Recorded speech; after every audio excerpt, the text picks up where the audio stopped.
नमस्कार साथियों, वेदांत क्लासेज के डिजिटल प्लेटफॉर्म पर आपका हार्दिक स्वागत, अभिनंदन। साथियों, आज हम चर्चा करेंगे, बहुत ही इम्पोर्टेंट टॉपिक है। मतलब हिंदी व्याकरण में यहाँ से सवाल आते आते हैं, और ना केवल सब यहाँ से सवाल आते हैं, बल्कि जो आपकी हिंदी की शब्द संपदा है उसको भी बहुत शानदार ये मजबूती प्रदान करता है। तो इस टॉपिक का नाम क्या है? इस टॉपिक का नाम है युग्मक शब्द। क्या नाम है? युग्मक शब्द। विद्यार्थी, इसको अन्य नामों से भी जाना जाता है, जैसे समध्वनि भिन्नार्थक शब्द भी कहते हैं, इसे समश्रुत भिन्नार्थक शब्द भी कहते हैं।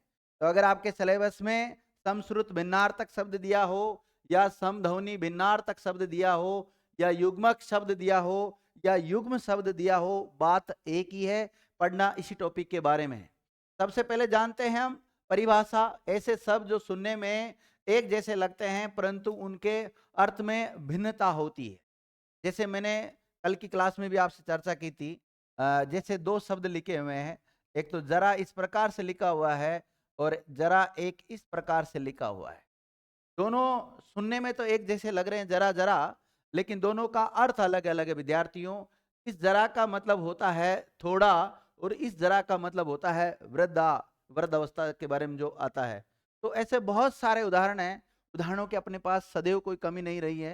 मैं कोशिश करता हूं अधिक से अधिक उदाहरण देने की। तो ये टॉपिक में समझाने वाली जो बातें आएगी वो तो मैं आगे समझाता रहूंगा आपको, जैसे जैसे उदाहरण आते रहेंगे उन्हीं के साथ।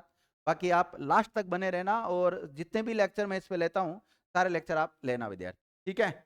आगे देखते हैं। एक शब्द दे रखा है, एक तो दे रखा अनल और एक दे रखा अनिल। तो अनल शब्द का अर्थ होता है अग्नि।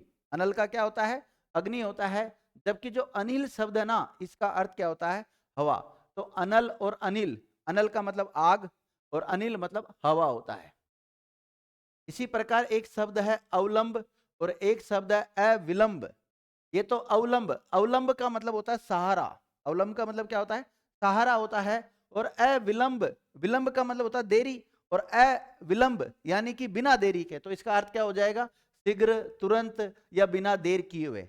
तो अवलंब और अविलंब दोनों युग्मक शब्द है, सुनने को एक जैसे लग रहे हैं लेकिन इनके अर्थ अलग अलग है। इसी प्रकार देखिए शब्द अवधान और अवदान, एक में ध धनुष वाला है और एक में द दवात वाला है।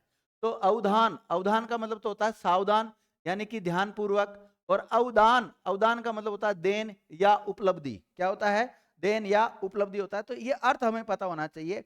अब जब आप हिंदी पढ़ रहे हैं और हिंदी में अगर आपको इनकी मीनिंग आएगी विद्यार्थियों, इनका अर्थ पता रहेगा, तो आपको हिंदी पढ़ने में बहुत आनंद आने वाला है, ठीक है। तो देखिए, एक शब्द होता है अर्थी और एक होता है अर्थी। मतलब एक में तो आधा रह है और एक में पूरा रह है। देखिए ऐसे मैं इसको अलग से भी लिख सकता हूं। जैसे ये शब्द है, एक तो ऐसा लिखा हुआ है आधा रह और थी प्रकार से, और इस वाले को हम ऐसे भी लिख सकते हैं अर्थी। तो ये आधा रह आगे वाले वर्ण के ऊपर चल जाता है। तो एक तो अर्थी ये वाला है और एक है अर्थी ये वाला। देखो ऐसे लिख रखा है, यहाँ पे वापस चेक करा देता हूँ आपको। देखो ये तो लिख रखा है अर्थी, और ये तो आधा रह है, इसका मतलब तो आधा रह और थी है, ये तो अर्थी, और ये पूरा थी है। तो इस अर्थी का मतलब तो होता है याचक या इच्छावान। और शव ले जाने के लिए जो बनी सैया होती है या बिना रथ के, इसको क्या कहते हैं? अरथी कहते हैं। तो देखिए ये जो यहाँ पे हमने निकाला है इसका अर्थ, ये अरथी यानी कि जिसके पास रथ नहीं है। तो ये भी एक अर्थ ये भी निकल रहा है। ये किसी शव को, किसी बॉडी को जब शमशान में लेके जाते हैं तो उसके लिए जो जिस सैया पर लेटाया जाता है उसको उसको भी हम अर्थी कहते हैं। और इस अर्थी का मतलब तो विद्यार्थियों क्या है, अभी बताया, वापिस बता दे रहा हूं, याचक या इच्छावान होता है। इसी प्रकार देखिए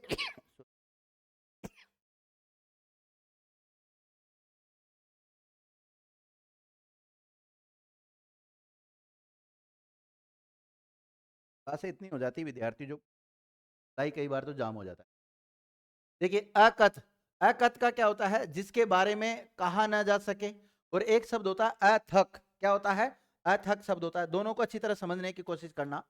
एक तो होता है अकथ, कथ का मतलब होता है एक प्रकार से कहना, और कहन उसके आगे अ उपसर्ग जुड़ गया तो अकथ, यानी कि जिसके बारे में कहा न सके।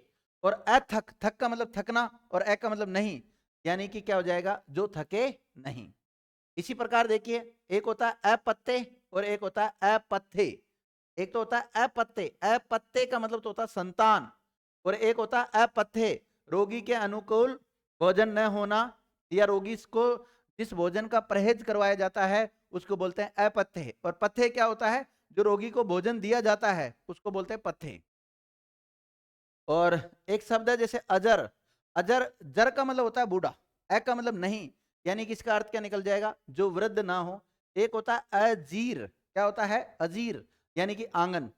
एक होता है अभ्यास और एक होता है अभ्यास। एक में संकर वाला स है और एक में सड़क वाला स है, यानी कि एक में तालव्य स है और एक में दंते स है। जिसमें विद्यार्थियों तालव्य स है, संकर वाला स है, इसका मतलब होता है निकट। और दूसरा जो अभ्यास होता है, सड़क वाला जो स लिखते हैं, उसमें किसी काम को बार बार करना, यानी कि जिसके लिए हम एक शब्द लेते हैं इंग्लिश में यूज, प्रैक्टिस लेते हैं ना, तो प्रैक्टिस में स कैसा आता है, सड़क वाला आता है। आगे देखिए, एक शब्द है अर्ध और एक शब्द है अर्थ, दोनों एक जैसे लग रहे हैं दिखने में। तो अर्ध का मतलब तो होता है आधा, और अर्थ का मतलब होता है धन या अभिप्राय। इसका क्या अर्थ है, इसका क्या अभिप्राय है। और अर्थ या आर्थिक, आर्थिक मतलब धन से रिलेटेड जो होता है, उसका अर्थ दो निकलते हैं इसका। एक होता है अमित और एक होता है अमित। देखो, मीत मतलब होता है थोड़ा, और उसके पहले अगर उपसर्ग लग गया तो जो थोड़ा नहीं है, यानी कि अधिक या बेहद। और एक होता है अमित, यानी कि शत्रु। देखिए, इसको मैं थोड़ा सा अलग से समझा देता हूँ। बार बार पेन, देखो, एक तो होता है, जैसे माना कि यहाँ मैं एक शब्द लिख रहा हूँ मीत, क्या लिख रहा हूँ, मीत, इसमें छोटा ई की मात्रा है। और एक मीत लिख रहा हूँ जिसमें बड़ा ई की मात्रा है। तो छोटा ई की मात्रा से पहले अगर मैं अ जोड़ देता हूँ तो ये भी अमित बनेगा। और इससे पहले भी अगर अ जोड़ देता हूँ, अ जो उपसर्ग है ना, वो एक नकारात्मक उपसर्ग है। कैसा उपसर्ग है, नकारात्मक उपसर्ग है। तो इस मीत का मतलब तो होता है कम, क्या होता है, कम होता है। और इस मीत का मतलब होता है विद्यार्थियों मित्र, फ्रेंड, क्या होता है, मित्र होता है। तो जो मित्र नहीं है इसके लिए तो यह अमित, और जो कम नहीं है उसके लिए अमित ही आता है। तो अब देख लीजिए आप यहाँ पर, देखिए ये लिखा हुआ, तो देखो इसमें छोटा ई की मात्रा जो है, इस मीत का मतलब तो होता है थोड़ा, ए का मतलब नहीं, जो थोड़ा नहीं है तो इसका अर्थ क्या हो जाएगा, अधिक या भेद। और ये जो अमित लिखा हुआ है दूसरा वाला, इसका मतलब हो जाएगा जो मीत नहीं है, जो फ्रेंड नहीं है, वो क्या होगा, शत्रु फिर। ठीक है, उसके लिए शत्रु के लिए भी अमित शब्द आता है। एक होता है अंत, अंत मतलब समाप्ति, और एक होता है अंत्य, अंत्य का मतलब होता है नीच, क्या होता है, नीच होता है। एक होता है विद्यार्थियों अम्ब, अम्ब मतलब माता, और एक होता है अंबु, अंबु मतलब जल। अंबु मतलब माता और अंबु मतलब जल होता है। तो ये एक जैसे लग रहे हैं दिखने को तो, लेकिन इनके अर्थ अलग अलग है। आगे देखते हैं, एक शब्द है विद्यार्थियों अंबुज, क्या है, अंबुज। अंबु मतलब जल और जय मतलब जन्म लेना। तो जल में जो जन्म लेता है उसको कहते हैं हम अंबुज। और जल में जो जन्म लेता है, अंबुज कमल का पर्यायवाची, तो अंबुज का मतलब जल किससे निकल रहा है विद्यार्थियों, कमल से निकल रहा है। एक होता है अंबुधी, अंबु, अंबु मतलब पानी, धी मतलब धारण करना, जो पानी को धारण कर रखता है उसको बोलते हैं सागर या समुद्र। इसी प्रकार एक शब्द होता है असु और एक होता है असु। देखिए, एक में तो संकर वाला स आधा है और एक में सड़क वाला स है। जिसमें संकर वाला स होता है, असु मतलब घोड़ा होता है, आप जानते हैं।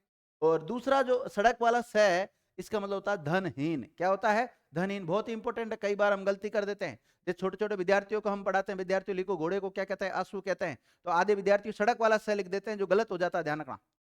अ, इसी प्रकार ये शब्द तो हम बचपन से पढ़ते हैं, अंश और अंश। एक में सड़क वाला स है और एक में संकर वाला स है। जिसमें सड़क वाला स है इसका मतलब कंधा होता है, और जिसमें संकर वाला स आता है इसका मतलब होता है भाग, अंश, हिस्सा, पार्ट, उसको बोलते हैं विद्यार्थियों। एक होता है आकर और एक होता है अकर और एक होता है आकार। तीन शब्द एक साथ दिए गए हैं। तो आकर, आकर का मतलब होता है खजाना, क्या होता है, खजाना होता है। और अकर, कर का मतलब करना, अ का मतलब नहीं, जो न करने योग्य। और एक होता है आकार, आकार का मतलब होता है रूप, सूरत, या फिर आकृति के लिए आकार शब्द प्रयोग में लिया जाता है। इसी प्रकार एक शब्द होता है अयस, दूसरा भी अयस है। एक में संकर वाला स आ रहा है और एक में सड़क वाला स आ रहा है। जिसमें संकर वाला स आ रहा है ना, इसका मतलब अयस, यस का मतलब होता है विद्यार्थियों मतलब एक प्रकार से ख्याति प्राप्त करना। और अपयस, अयस का मतलब क्या हो जाएगा, अपयस या बदनामी। और एक अयस होता है, अयस का मतलब लोह धातु। इसी प्रकार अन्याय, अन्यान्य शब्द होता है और एक अन्योन्य शब्द होता है। अन्यान्य का मतलब दूसरे दूसरे और अन्योन्य मतलब एक दूसरे से मिले हुए। एक शब्द होता है छत्र, क्या होता है? छत्र, छत्र मतलब क्षत्रिय। और एक होता है छात्र, छात्र मतलब क्षत्रिय से संबंधित होता है। एक होता है आहूत, आहूत, और एक होता है अहूत। आहूत का मतलब किससे लिया गया है? अभिप्राय से लिया गया है। किससे लिया गया है? अभिप्राय। और अहूत का मतलब होता है बिना अनुमान के। क्या होता है? बिना अनुमान के। एक शब्द होता है अन्न और एक शब्द होता है अन्य। अन्न मतलब होता है अनाज और अन्य मतलब होता है दूसरा। एक शब्द है विद्यार्थियों अग और एक शब्द है अघ। अघ का मतलब है अचल, सूर्य, पहाड़, अगम्य। और एक शब्द है अघ, अघ का मतलब होता है पाप। क्या होता है? पाप होता है।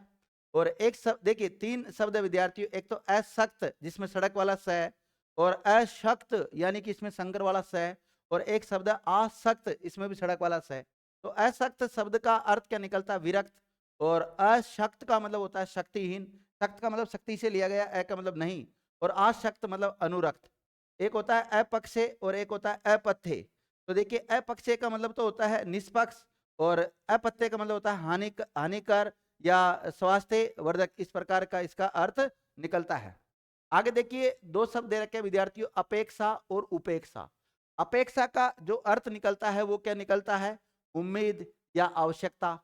और उपेक्षा का मतलब क्या निकलता है? निराधार। एक होता है आवर्ती, एक होता है अवृत। अवृत का मतलब होता है बेकार और आवर्ती का मतलब दोहराना। एक होता है उपकार और एक शब्द होता है अपकार।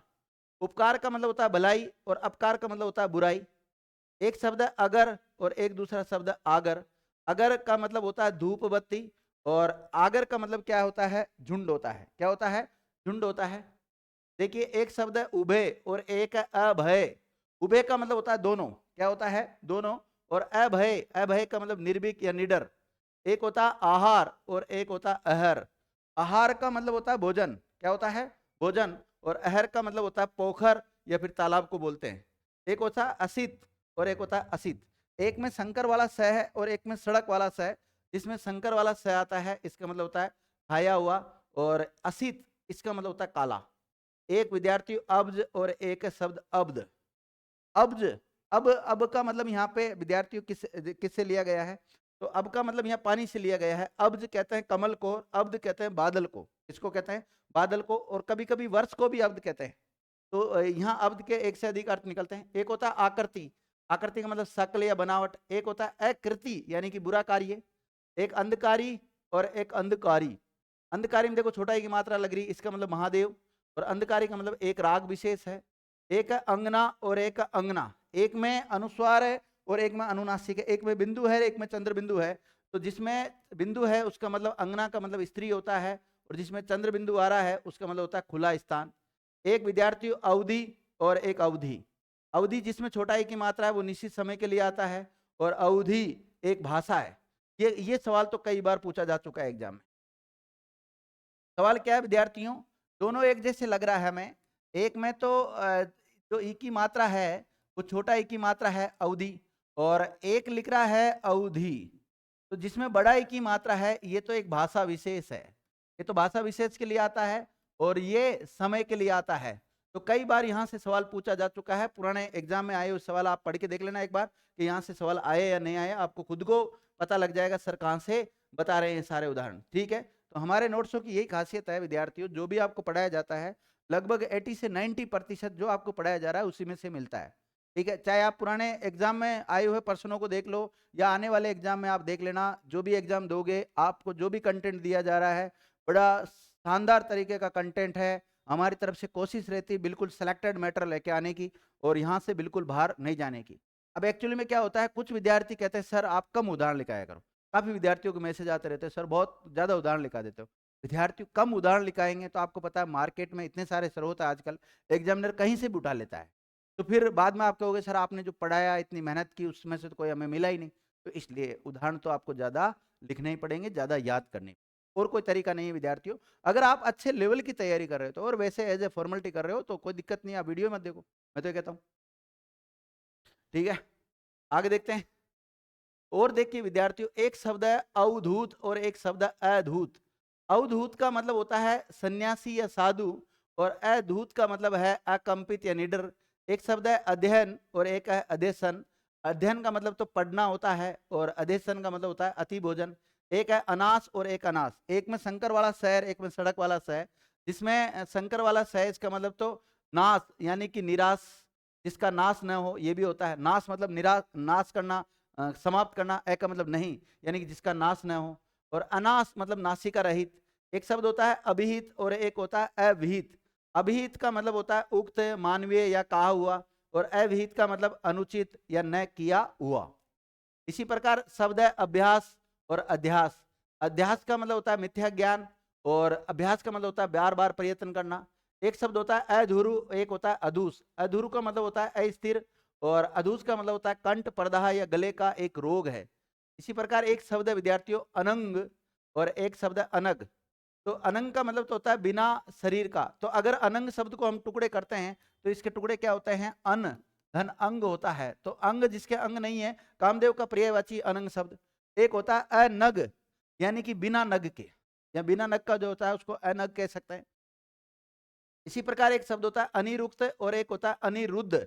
तो जो अनिरुक्त शब्द है जिसकी व्याख्या न हुई हो उसको कहते हैं अनिरुक्त। और अनिरुद्ध कहते हैं कृष्ण के जो पुत्र का नाम है वो अनिरुद्ध बताया गया है।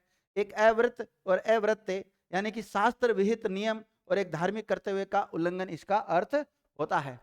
इसी प्रकार देखिए अनंत, अनन अनन शब्द भोजन से भिन्न पदार्थ होता है और अनन यानी हर्ष या आनंद इसका अर्थ निकलेगा। और देखते हैं बहुत सारे उदाहरण हैं कि अनुवेश यानी पीछे प्रवेश करना या अनुसरण करना। एक होता है अनुवेश से बगल के घर में रहने वाला। एक होता है अशीत, शीत मतलब ठंडा और अ मतलब नहीं यानी कि गर्म आ जाएगा। और अशीति यानी कि 80 की, क्या बोलते हैं, 80 की बोलते हैं विद्यार्थियों। इसी के साथ आज की क्लास ऑफ करते हैं और फिर नेक्स्ट क्लास में बहुत सारे उदाहरणों के साथ मिलते हैं विद्यार्थियों। Thank you.